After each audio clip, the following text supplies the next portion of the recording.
As promised, I bring you 3 examples of decomposition. Why would I want to use decomposition? What's A here? 3. What's A here? 10. What's A here? -2. In any one of those 3 examples, did I say 1? No! So we gotta use decomposition.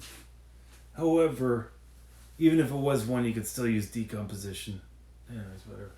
Let's go on. Look at the first one. What's the sum? The sum is 3 times negative...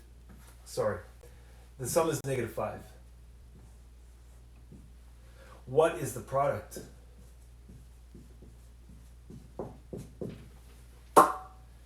3 times -2, which is -6.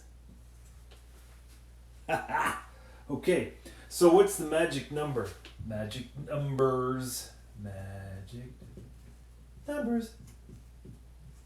Okay, 2 numbers. They multiply to give you -6. They add to give you -5. Multiply -6. Okay, I'm thinking 1 and 6. What has to be plus, what has to be negative? I think 1 and -6. Is that going to work? 1 times -6, -6.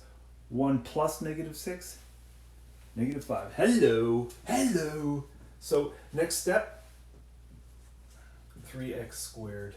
I'm going to turn this, instead of -5x, I'm going to change the linear term to x, 1x minus 6x.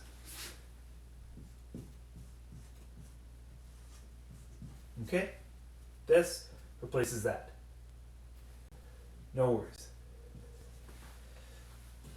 I'll add a little color here. This replaces that.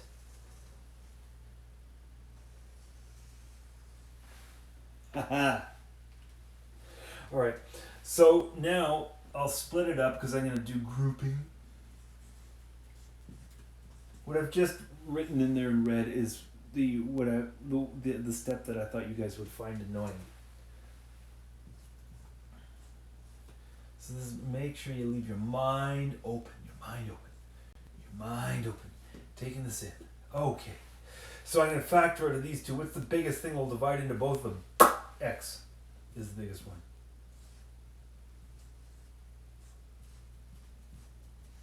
Okay? 3x times x, 3x squared. 1 times x, x. Now for this one, what's the biggest thing we'll divide into both of these? -2.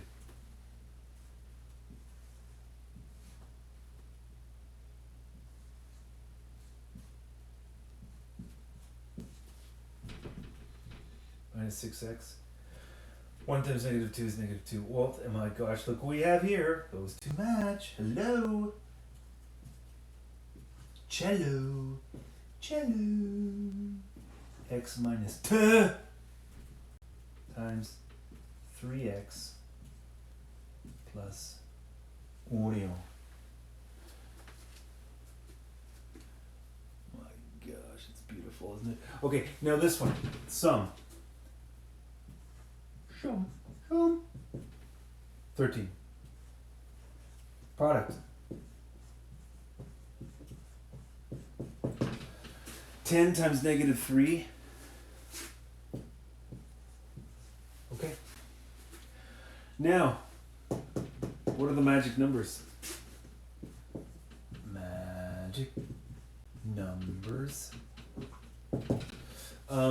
So 2 numbers that multiply give you -30. And add to give you 13. I'm thinking 2 and 15. 2 times 15 is 30, and then I'm going to subtract these somehow and get 13. One of them is going to be negative.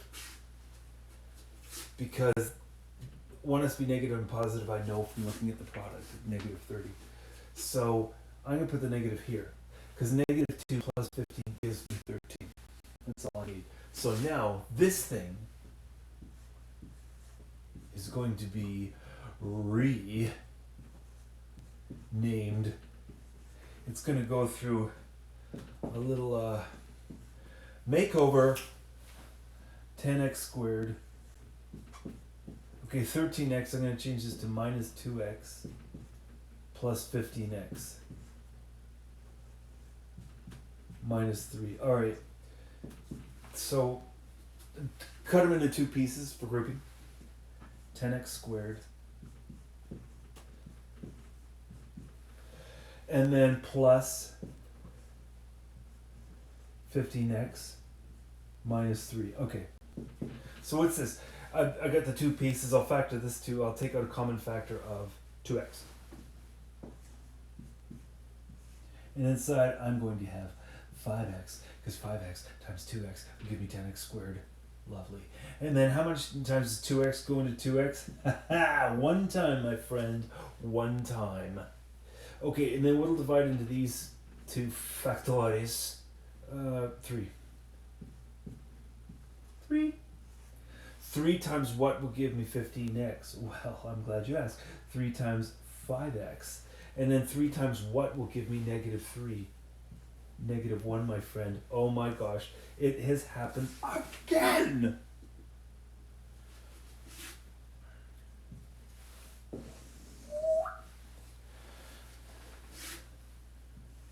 Two x plus 3.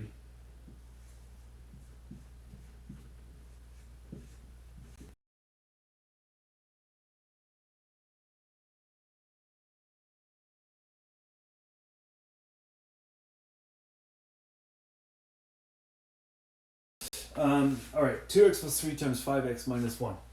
Done. Let's do the last one.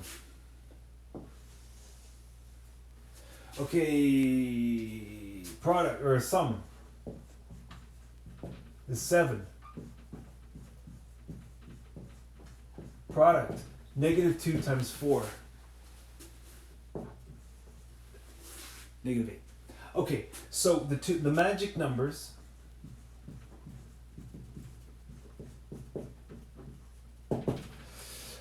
Two numbers that multiply to give you negative 8 and add to give you 7. So I know it's going to be 1 and 8 in some combination. Let me straighten out the signs. One's, okay, the product is negative 8, so one is positive, the other is negative. How do I put a negative on one of these? The answer is 7. Well, I'm going to have to do this. Negative 1 and 8 will give you 7. So those are my magic numbers. I'm going to rewrite this quadratic. That's supposed to... No. What am I doing? Sorry. Okay. That's going to equal minus 2x squared. Now 7x is no longer going to be 7x. It's going to be negative x plus 8x.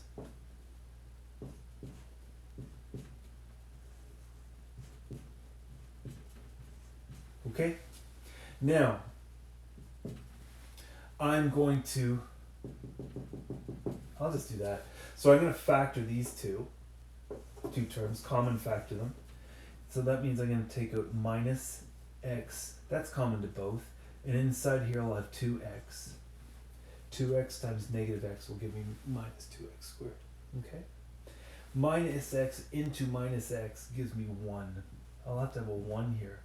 So that 1 times negative x will give me negative x. Okay. And then here, what's common factor between 8x and 4? 4. 4 is the only thing that will divide into both. So I'll put plus 4, and I'm going to have 2x plus 1, because 2x times 4 is 8x. 1 times 4 is 4. Again, you want to just check, just to make sure, these two brackets are exactly the same. Okay? So I'm going to have minus x plus 4 times 2x plus 1. There it is, factored. This, factored. That, factored. If you ever do it, let's say you're in a test or something and you want to check, or the test may even say, prove that you factored it properly. You can do that. Multiply it out. Use the FOIL method on that and see if you end up with the original. FOIL this. Multiply it out. See if you get that each time. That's how you check. Okay? Good luck. I'm going to come up with a bunch of other questions for you to try and make it a part of you. Okay? All right. My kiddos,